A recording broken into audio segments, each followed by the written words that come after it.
This little board here is the key to get your old Super Nintendo from a blurry pixel mess like this to a clean and seamless image with sharp pixels and no more ghosting like this.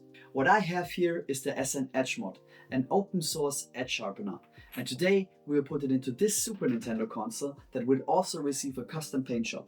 The goal is to have a full-on art piece to display and play Bomberman with up to 5 people at once. I'm super excited about this project and I will take you through the whole process so you can build one too. I'm Paul, this is my little mod shop, now let's get right into it.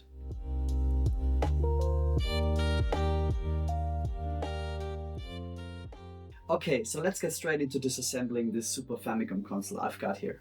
This is, as the name implies, a Japanese console and one of many Super Nintendo consoles I bought from Japan via Sandico. The plan is to clean up the shell and make it ready for spray painting.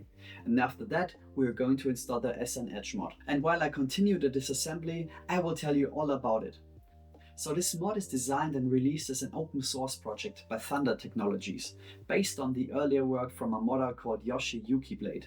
This mod is basically made for all the 2-chip revisions of the Super Nintendo, as they tend to output a softer and slightly blurrier image than the later 1-chip revision. This is also why the 1-chip models are more sought after and you'll be paying a pretty penny for one online. The SNEdge uses a high-speed amplifier to sharpen the video output, improving clarity across all outputs, including RGB, S-video and even composite. Unlike other mods that just bypass certain parts of the signal path, this one actively cleans and boosts the image so text and fine details look sharper. This is especially noticeable when using an upscaler, where you can see every little ghosting artifact of the Super Nintendo. If you want better video from the real Super Nintendo hardware without hunting down a 1-chip console, the SNEdge Mod is quickly becoming the go-to solution. Okay, now that the SNES is fully disassembled, let's get the PCB out of the way and the rest into soapy water. But wait, there are 2 more things that I want to be painted. The controller port and the back port where the power and AV output is. The controller port can get disassembled even further, but for the rest of it I need to tape up the PCBs and then spray them like they are.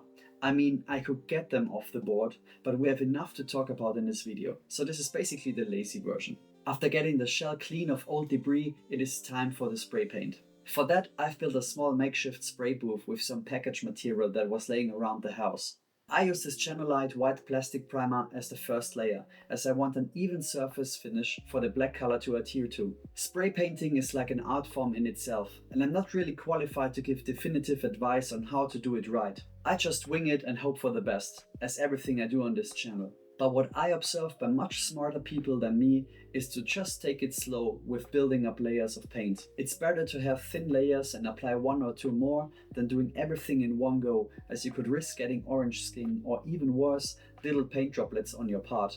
With all the parts now fully covered in primer and fully dried, it's now time to paint them black. I actually had some automotive made black spray paint laying around from another project, which I will use on this project too. Same game, taking it slow to avoid damaging the finish. Other parts like the start and reset switch, the controller port, the cartridge flap and the plastic shield I will paint in this deep red color, as I think it will be a good contrast to the rest of the otherwise black console. And after everything is fully dried up, I once again use this channelite glossy varnish spray to finish off the paint job. That not only gives it a smooth finished look, but also helps prevent scratches and scuffs once the console's back in use. And while I let the paint cure for the rest of the day, I moved on to the Bomberman graphic.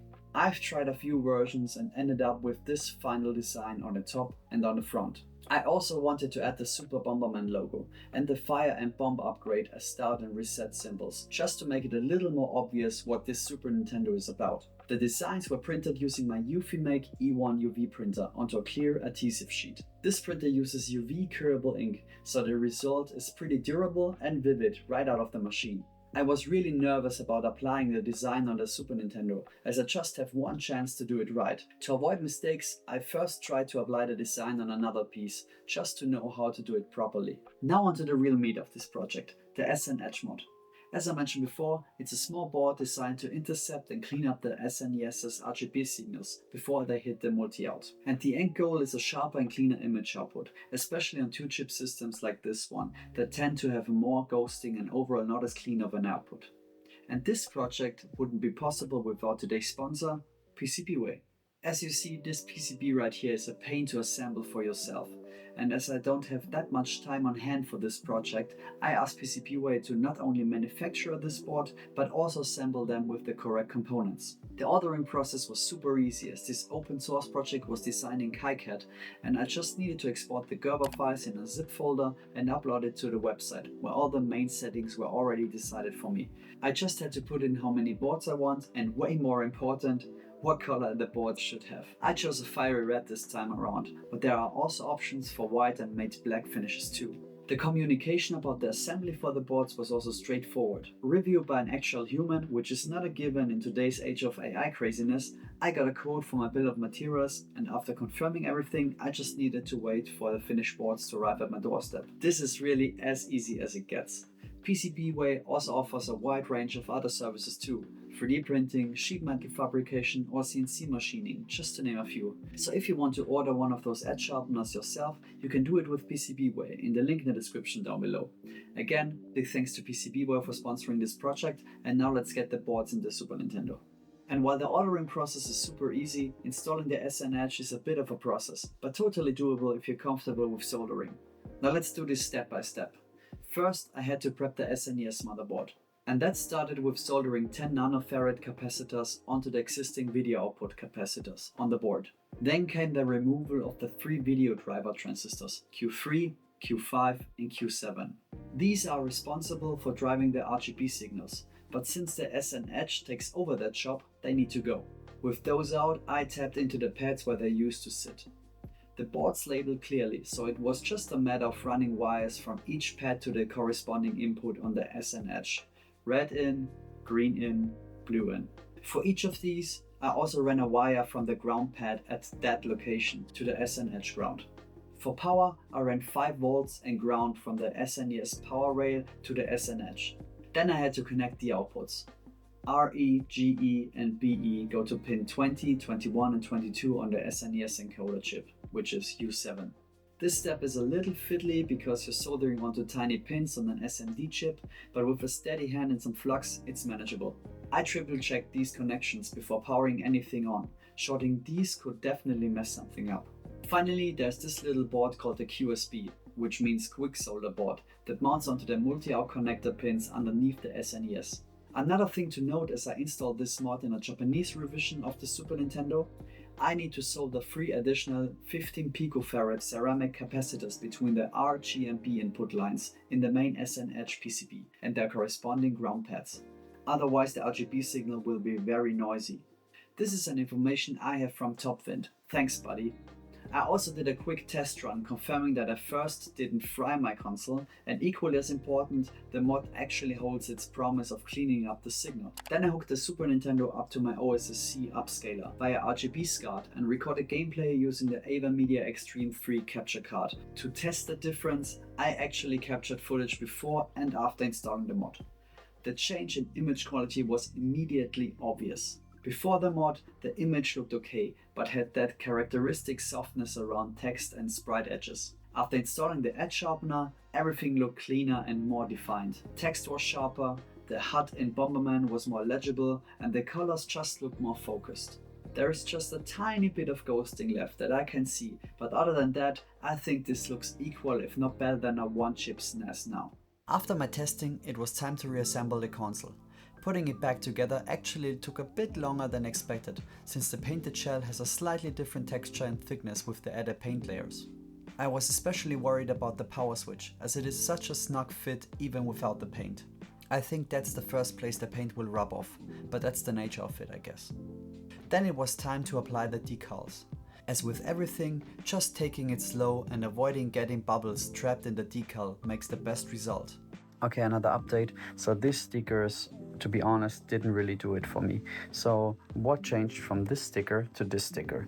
That was the first batch you just see me just putting all over the Super Nintendo. And these stickers here were printed again, but with other settings that they are 3 millimeters thick. And that does exactly what I was hoping for, that it's not transparent and white is actually white. So these ones look pretty good right now, and I'm really pleased with them. Plus, They're haptic, so you can feel them. That's great, that's nice. All right. So this was really stressing me out, but in the end it all went well and I think the result speaks for itself. Nice one. Okay, now that everything is back together and pixels have been sharpened, it's time for the fun part of this video. I need to take a drive to Munich, where I'm gonna meet up with some friends to try out the 5-player gameplay of Bomberman. And for that, I use one of these multi-tap devices. I found this one at the heart of in Tokyo, and this was also the device that sparked the idea for this project. There is a list of more than 90 games that actually support multiplayer games for more than 2 people on the Super Nintendo, where a device like this Super Tap was needed to actually use that feature. Another fun fact, there are also 2 Bomberman games for the Game Boy that can be played up to 4 players when using the Super Game Boy adapter. This is simply wild and certainly will lead down to really crazy ideas in the future. Stay tuned for that.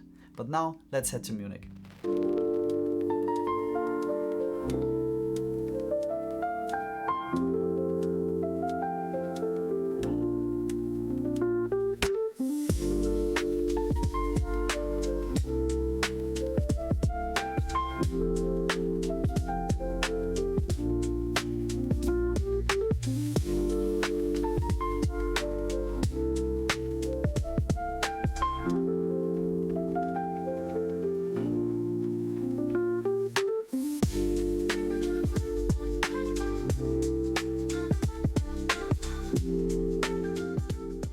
Alright, so that was a fun Sunday afternoon session, I would say. I love that every one of my friends haven't played Bomberman before, so there was a level playing field to compete for a win. We had so much fun and some good laughs, so shout out to my friends for stopping by. We should do this more often. Now let's wrap up this video. I would say this was the most challenging solder project I did in a long time. It is crazy how far you can push those 2-chip Super Nintendos with this open source mod. And I want to give a huge shout out to Thunder Technologies, Topwind and Sorry Ma'am from the Circuit Board forum for putting all the information out that led someone like me to do such a technical modification. I will also release a full video of me installing the SNEdge mod in full detail in a separate video, where I show off every little thing I did to make this mod work.